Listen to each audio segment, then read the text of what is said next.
ಸ್ನೇಹಿತರೆ, ಮೀಡಿಯಾ ಮಾಸ್ಟರ್ಸ್ಗೆ ಸ್ವಾಗತ ಸುಸ್ವಾಗತ. ಗೆಳೆಯರೆ, ಭಾರತ ಮತ್ತು ಅಮೆರಿಕ ನಡುವಿನ ವ್ಯಾಪಾರ ಯುದ್ಧದ ಕಾರ್ಮೋಡ ಸರಿದು ಟ್ರಂಪ್ ಭಾರತದ ಮೇಲಿನ 50% ಟ್ಯಾರಿಫ್ ಅನ್ನು 18%ಗೆ ಇಳಿಸ್ತಾ ಇರೋದಾಗಿ ಘೋಷಣೆ ಮಾಡಿದ ನಂತರ ಜಾಗತಿಕವಾಗಿ ಎರಡು ವಿಷಯಗಳ ಬಗ್ಗೆ ದೊಡ್ಡ ಚರ್ಚೆ ಆಗ್ತಾ ಇದೆ. ಮೊದಲನೇದು, ಭಾರತ ನಮ್ಮ ಹತ್ರ ಬಂದು ಕ್ಷಮೆ ಕೇಳುತ್ತೆ ಅಂತ ಪದೇ ಪದೇ ಹೇಳ್ತಾ ಇದ್ದ ಅಮೆರಿಕ ಇದ್ದಕ್ಕಿದ್ದ ಹಾಗೆ ಭಾರತದ ವಿಷಯದಲ್ಲಿ ಅಷ್ಟು ಮೈಲ್ಡ್ ಆಗಿದ್ದು ಹೇಗೆ? ಅಮೆರಿಕ ಕೆಳಗಿಳಿದು ಬರೋ ಹಾಗೆ ಮಾಡಿದ ಶಕ್ತಿ ಯಾವುದು ಅನ್ನೋದು ಒಂದಾದರೆ, ಎರಡನೇದು, ಟ್ರಂಪ್ ಹೇಳಿರೋ ಹಾಗೆ ಭಾರತ ರಷ್ಯಾದ ತೈಲ ಖರೀದಿಯನ್ನು ಸಂಪೂರ್ಣವಾಗಿ ನಿಲ್ಲಿಸಿ ವೆನೆಜುಲಾ ತೈಲನ ಖರೀದಿ ಮಾಡ್ತಾ ಅನ್ನೋದು. ಇಲ್ಲಿ ಸದ್ಯದ ಪರಿಸ್ಥಿತಿಯನ್ನು ನೋಡ್ತಾ ಇದ್ರೆ ಭಾರತದ ಕಡೆಗೆ ತೈಲದ ಹೊಳೆ ಕಡಿಮೆ ಬೆಲೆಯಲ್ಲಿ ಹರಿದು ಬರೋ ಲಕ್ಷಣಗಳು ಕಾಣ್ತಾ ಇವೆ. ಹಾಗಾದರೆ ಭಾರತ ಅಮೆರಿಕಾದ ತೈಲ ಖರೀದಿ ಮಾಡ್ತಾ ರಷ್ಯಾದ ತೈಲವನ್ನು ನಿಲ್ಲಿಸುತ್ತಾ? ಬನ್ನಿ ನೋಡೋಣ.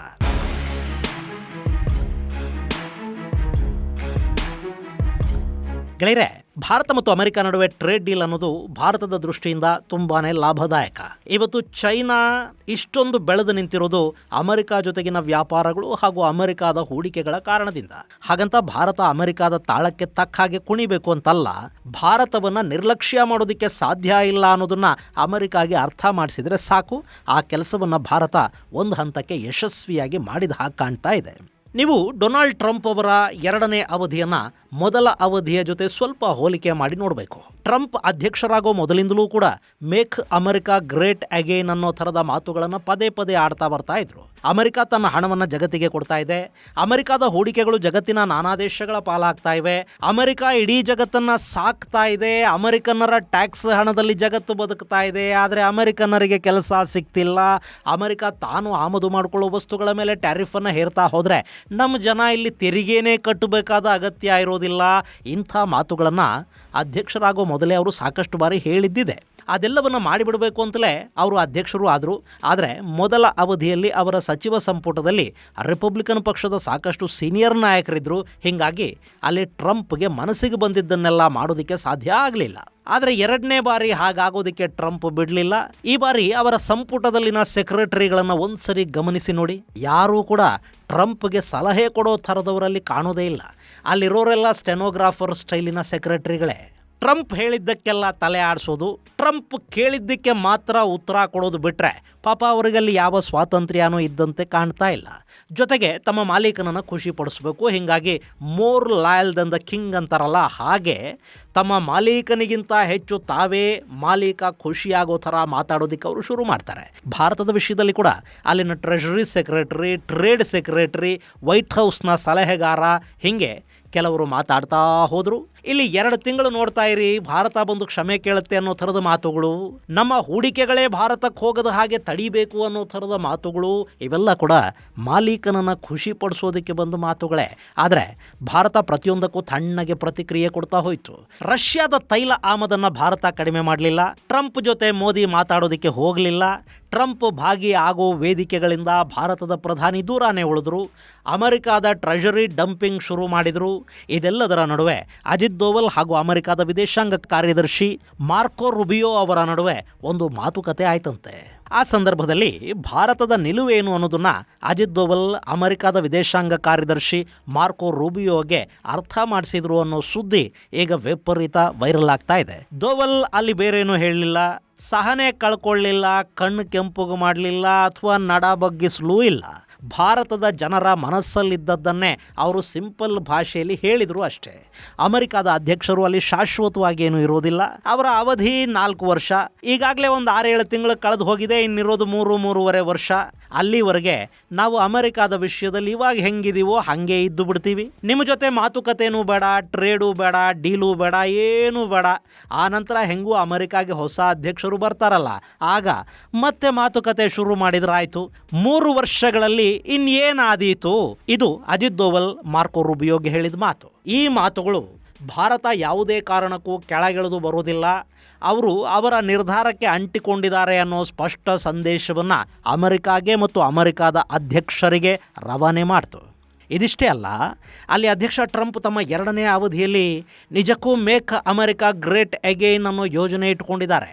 ಅವರು ಅಮೆರಿಕಾನ ಗ್ರೇಟ್ ಮಾಡೋದಕ್ಕೆ ಆಗುತ್ತೋ ಇಲ್ವೋ, ಆದರೆ ಚೈನಾ ಇನ್ನೂ ಹೆಚ್ಚು ಬೆಳೆಯದ ಹಾಗೆ ತಡಿಬೇಕು ಅನ್ನೋದು ಅವರ ಯೋಜನೆ. ಅದು ಸಾಧ್ಯ ಆಗಬೇಕು ಅಂದರೆ ಡಾಲರ್ ಪ್ರಾಬಲ್ಯ ಹಾಗೇ ಇರಬೇಕು. ತೈಲ ಹಾಗೂ ರೇರ್ ಅರ್ತ್ ಮಿನರಲ್ಸ್ ಕ್ಷೇತ್ರದಲ್ಲಿ ಚೈನಾದ ಪ್ರಾಬಲ್ಯ ಕಡಿಮೆ ಆಗಬೇಕು, ಅಮೆರಿಕಾದ ಪ್ರಾಬಲ್ಯ ಹೆಚ್ಚಾಗಬೇಕು. ಈ ಕೆಲಸವನ್ನು ಪಾಕಿಸ್ತಾನದಂಥ ಬಣ್ಣದ ಹರಳು ಮಾರೋರನ್ನ ಜೊತೆಗಿಟ್ಕೊಂಡು ಹೋದ್ರೆ ಆಗೋದಿಲ್ಲ. ಭಾರತ ಇಲ್ಲದೆ ಚೈನಾದ ಪ್ರಾಬಲ್ಯವನ್ನು ಕಡಿಮೆ ಮಾಡೋದಕ್ಕೆ ಆಗೋದೇ ಇಲ್ಲ. ಹೀಗಾಗಿ ಅಲ್ಲಿ ಟ್ರಂಪ್ ಭಾರತದ ಜೊತೆ ಒಂದು ಒಪ್ಪಂದಕ್ಕೆ ಮುಂದಾಗಬೇಕಾಗಿದೆ. ಅದಕ್ಕಾಗಿ ಟ್ಯಾರಿಫನ್ನು ಕಡಿಮೆ ಮಾಡಬೇಕು. ಅದಾಗದೆ ಯಾವ ಮಾತೂ ಇಲ್ಲ ಅಂತ ಭಾರತ ಮೊದಲೇ ಸ್ಪಷ್ಟಪಡಿಸಿತ್ತು. ಇನ್ನು ಇಲ್ಲಿ ರಷ್ಯಾದ ತೈಲ ಖರೀದಿಯ ಮೇಲೆ 25% ದಂಡದ ಟ್ಯಾರಿಫನ್ನು ಅಮೆರಿಕ ಹೇರಿತ್ತು ನೋಡಿ. ಅದನ್ನು ಹಿಂದಕ್ಕೆ ಪಡಿಬೇಕಲ್ಲ. ಆ ಕೆಲಸ ಮಾಡಬೇಕು ಅಂದರೆ ಭಾರತ ರಷ್ಯಾದ ತೈಲ ಖರೀದಿಯನ್ನು ನಿಲ್ಲಿಸಬೇಕು ಅಥವಾ ನಿಲ್ಲಿಸ್ತಾ ಇದೆ ಅಂತ ಅಮೆರಿಕಾನೇ ಜಗತ್ತಿಗೆ ಹೇಳಬೇಕು.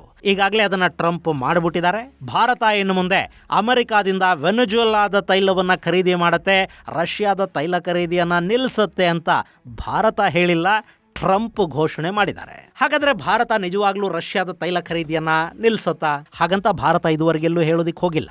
ಮೊನ್ನೆ ಕೂಡ ಸಚಿವ ಪಿಯೂಷ್ ಗೋಯಲ್ ತಮ್ಮ ಹಿಂದಿನ ಮಾತುಗಳನ್ನೇ ಮತ್ತೊಮ್ಮೆ ರಿಪೀಟ್ ಮಾಡಿದ್ದಾರೆ.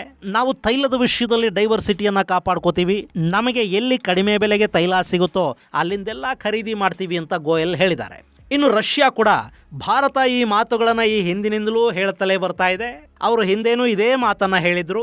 ಇನ್ನು ನಮ್ಮಿಂದ ತೈಲವನ್ನು ಖರೀದಿ ಮಾಡೋದಿಲ್ಲ ಅಂತ ಎಲ್ಲೂ ಭಾರತ ಹೇಳಿಲ್ಲ.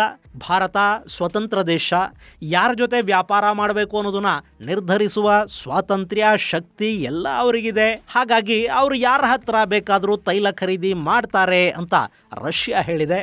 ಇಷ್ಟು ಹೇಳಿ ರಷ್ಯಾ ಸುಮ್ಮನಾಗಿಲ್ಲ. ಬದಲಿಗೆ ತನ್ನ ತೈಲ ಖರೀದಿಯನ್ನು ಭಾರತ ನಿಲ್ಲಿಸಿದ ಹಾಗೆ ಇನ್ನಷ್ಟು ಡಿಸ್ಕೌಂಟ್ ಕೊಡೋದಕ್ಕೆ ಕೂಡ ಸಿದ್ಧ ಆಗ್ತಾ ಇದೆ. ಲಾಭ ಆಗೋದು ಅಂದರೆ ಇದೆ ಅಲ್ವೇ? ಸ್ನೇಹಿತರೆ, ನಿಮಗೊಂದು ಸಣ್ಣ ಮಾಹಿತಿಯನ್ನು ಕೊಡೋದಿದೆ. Seven sands tourism company Rameshwaram ಕನ್ಯಾಕುಮಾರಿಗೆ ಒಂದು ಟ್ರಿಪ್ಪನ್ನು ಆಯೋಜಿಸಿದೆ.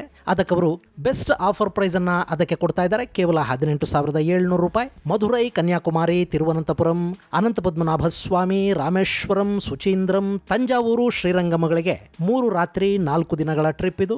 ಈ ಪ್ಯಾಕೇಜಲ್ಲಿ 2+2 AC ಬಸ್ ವ್ಯವಸ್ಥೆ ಇರುತ್ತೆ. 3 ಸ್ಟಾರ್ ಹೋಟೆಲಲ್ಲಿ ಊಟ ಮತ್ತು ವಸತಿ ಇರುತ್ತೆ. ತೃಪ್ತಿಯಾಗೋ ಹಾಗೆ ದೇವರ ದರ್ಶನ ಮಾಡಿಸ್ತಾರೆ. ಬೋಟಿಂಗ್ ಮತ್ತು ಆಟೋ ಚಾರ್ಜಸ್ ಫ್ರೀ ಇರುತ್ತೆ. 24/7 ಟೂರ್ ಮ್ಯಾನೇಜರ್ ನಿಮ್ಮ ಜೊತೆ ಇರ್ತಾರೆ. ಸೀನಿಯರ್ ಸಿಟಿಸನ್ಸ್ ಬಗ್ಗೆ ವಿಶೇಷ ಕಾಳಜಿಯನ್ನು ಕೂಡ ತಗೋತಾರೆ. ಇಲ್ಲಿಂದ ಹೊರಡುವ ದಿನಾಂಕ ಮಾರ್ಚ್ 13. ಕೆಲವೇ ಸೀಟುಗಳು ಲಭ್ಯ ಇವೆಯಂತೆ. ಆಸಕ್ತರು 7022848666 702228486666 ನಂಬರ್ಗೆ ಕಾಲ್ ಮಾಡಿ ನಿಮ್ಮ ಸೀಟನ್ನು ಕನ್ಫರ್ಮ್ ಮಾಡ್ಕೊಳ್ಳಿ.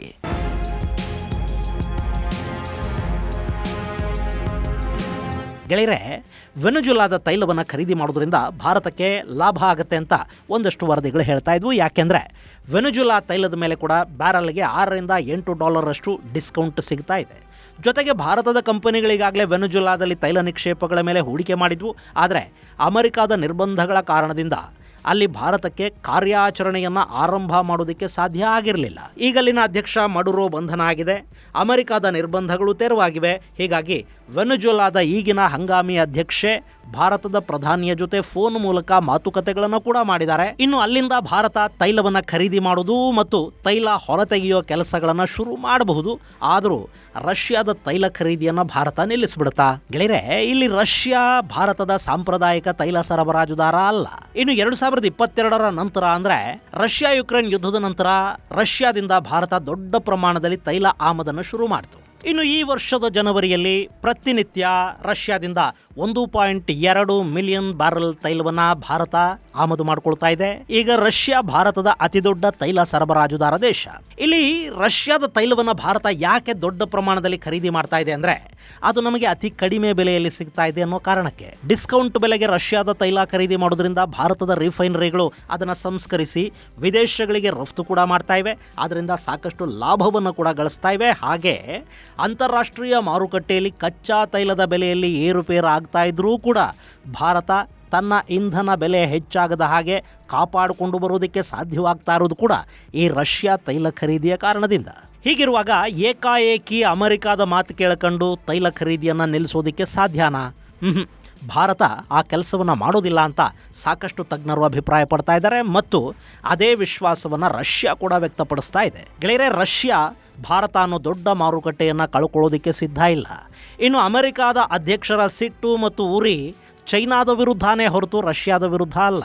ಸೊ ಈಗ ರಷ್ಯಾ ಭಾರತಕ್ಕೆ ಈ ಹಿಂದೆ ಕೊಡ್ತಾ ಇದ್ದ ಡಿಸ್ಕೌಂಟ್ಗಿಂತಲೂ ಹೆಚ್ಚಿನ ಡಿಸ್ಕೌಂಟನ್ನು ಆಫರ್ ಮಾಡ್ತಾ ಇದೆ ಅನ್ನೋ ಸುದ್ದಿಗಳು ಬರ್ತಾ ಇವೆ. ಈ ಹಿಂದೆ ಬ್ಯಾರಲ್ಗೆ ಸುಮಾರು $9 ಡಿಸ್ಕೌಂಟ್ ಸಿಗ್ತಾ ಇತ್ತು. ಇನ್ನು ಮುಂದೆ ಅದನ್ನು $11 ಏರಿಸುವ ಆಫರನ್ನು ರಷ್ಯಾ ಕೊಡ್ತಾ ಇದೆ. ಅಲ್ಲಿಗೆ ಡಿಸ್ಕೌಂಟ್ ಅನ್ನೋದು ಪ್ರತಿ ಬ್ಯಾರಲ್ ಮೇಲೆ ಇನ್ನೂ $2 ಹೆಚ್ಚಾಗತ್ತೆ. ಇದು ಭಾರತಕ್ಕೆ ಲಾಭಾನೆ. ಇನ್ನು ಭಾರತ ತೈಲ ಖರೀದಿಯನ್ನ ನಿಲ್ಲಿಸದೇ ಇದ್ರೆ ಅಮೆರಿಕ ಮತ್ತೆ ಸಿಟ್ಟು ಮಾಡ್ಕೊಳ್ಳೋದಿಲ್ವೇ? ಗೆಳೆಯರೆ, ಇಲ್ಲಿ ಭಾರತದ ರಿಫೈನರಿಗಳಿವೆ ನೋಡಿ, ಇವು ಕಳೆದ 3 ವರ್ಷಗಳಿಂದಲೂ ರಷ್ಯಾದ ತೈಲ ಸಂಸ್ಕರಣೆಗೆ ಬೇಕಾದ ವ್ಯವಸ್ಥೆಗಳನ್ನ ಮಾರ್ಪಾಡುಗಳನ್ನ ಮಾಡ್ಕೊಂಡಿರುತ್ತವೆ. ಅದನ್ನ ಏಕಾಏಕಿ ಬದಲಿಸಿಕೊಳ್ಳೋದಕ್ಕೆ ಸಾಧ್ಯ ಆಗೋದಿಲ್ಲ. ಅದಕ್ಕೂ ಒಂದಷ್ಟು ಸಮಯಾವಕಾಶ ಬೇಕಾಗುತ್ತೆ. ಇನ್ನು ಸರಬರಾಜು ವ್ಯವಸ್ಥೆಗಳು ಹೇಗೆ ಅಂದರೆ ಅವುಗಳನ್ನು ರಾತ್ರೋರಾತ್ರಿ ನಿಲ್ಲಿಸಿ ಬಿಡೋದಕ್ಕೋ ಅಥವಾ ಚೇಂಜ್ ಮಾಡಿಬಿಡೋದಕ್ಕೂ ಆಗೋದಿಲ್ಲ. ಹಂತ ಹಂತವಾಗಿ ಮಾರ್ಪಾಡುಗಳನ್ನು ಮಾಡ್ಕೋಬೇಕು. ರಷ್ಯಾದ ತೈಲವನ್ನು ನಿಲ್ಲಿಸೋದಾದರೂ ಹಂತ ಹಂತವಾಗಿ ನಿಲ್ಲಿಸಬೇಕು. ವೆನೆಜುವೆಲಾ ತೈಲವನ್ನು ಖರೀದಿ ಮಾಡೋದಾದರೂ ಹಂತ ಹಂತವಾಗಿ ಮಾಡಬೇಕು.